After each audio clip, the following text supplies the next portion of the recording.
If true, this changes everything, as a recent report from Don Cherry has broken down the possibility of Brad Marchand returning to the Boston Bruins, and we got to talk about this, because we got to look at also what's going on at the Bruins currently as we head towards training camp, as the roster has been announced, including some very interesting names. Ladies and gentlemen, we have a lot to break down here in today's video. Very quickly, before we do jump into it, be sure to hit the sub button if you haven't already. We're on the road to 7K. We got a lot of Bruins news coming. You won't want to miss it. I'll have it here first. Got that deal down. Let's get straight into this, because I need to touch on this. We saw this recent report from Don Cherry on his podcast, of course, after years after leaving Coach's Corner. He's still in the realm of hockey, and he had this to say on his podcast, going over a potential Brad Marchand return to the Boston Bruins. And we got to take this as well. Listen to it, take it with a grain of salt, though, because he's still involved in hockey, of course. We know his history with the Boston Bruins, and this is what he had to say on Brad Marchand. Maybe the Panthers and Bruins met and said, hey, listen, you sign him for this year, we'll sign him, we'll sign him next year, Cherry said, implying the reunion could already be in the works about a Brad Marchand return to the Boston Bruins, saying that when this trade was made, saying it was like almost a rental, I guess we could say, saying, hey, Florida Panthers, you take him, you go here this year with this contract, you sign him, then we'll give him back to us and sign him. There's some things here that could be very interesting on this, and I don't want to say this is something that I fully believe, because, after what we've been able to see, and we do have some quotes here from some recent articles and recent reports coming out about the possibility of this, and not so much implying the quote from Don Cherry, but when other people are reporting it and kind of coming out and saying that, is this a possibility? But going into this, it would be a move that the Boston Bruins would probably consider initially. Now, I don't know if they expected him to really do exactly as good as he does in these playoffs so far, and of course, we have Game 6 tonight, could be over tonight, could not be, could see Brad Marchand raising another cup, but 10 goals, 10 assists in 22 games played in these playoffs, and he's plus 18.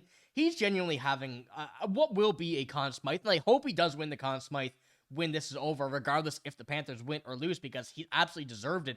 He's played incredible here, but when you go and look at the season that he had with the Panthers, comparing them to the playoffs now, the playoffs are definitely where he really came into what the Panthers wanted him to do, and it could be interesting to see what Don Cherry had to say. Now, of course, these reports are still, what happens, I don't know what his source is, but when we go into it, Emily Kaplan had this to say as well. The one thing I will tell you is that the return to the Boston Bruins, that door remained closed for now. She said this on SportsCenter, but we also do have another one from Jamie Murphy that we touched on here previously on the channel. It says, as I've stated since he was traded, a source close to Brad Marchand just told me, I can't see a way that he returns to the Bruins.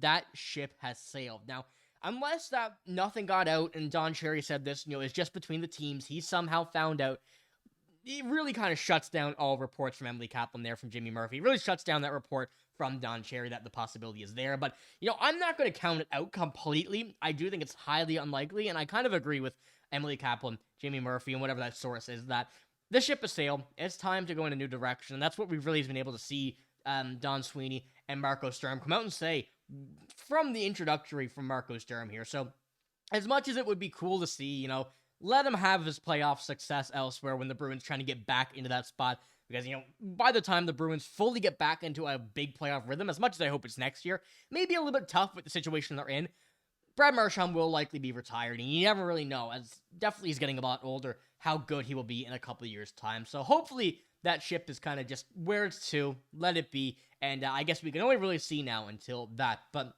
I thought it was going to be the last Brad Marchand report a couple of days ago, but this came out, and I had to put it in the video. So let me know what you think about all of that there in the comments below. But let's jump into our next kind of topic here. Is the Bruins have announced their training camp roster, I guess we could say. The development camp roster, not training camp. And I'm not going to go over everybody here on this list, but there's a few that I do want to cover, and a few in specific. So when we do take a look at this, this is the first time the Bruins have announced it, I think, this early in quite some time. So this is a very exciting thing. You have to believe that Marco Sturm was a big part of this and trying to push for this as soon as possible. He's been mentioning that he wants to get more known within the players, the prospects, and everything. And I think that this is going to be a very, very good experience for all, if not a lot, of these players when it comes to Marco Sturm being on the ice with them. But I want to call two here before we jump into our big two.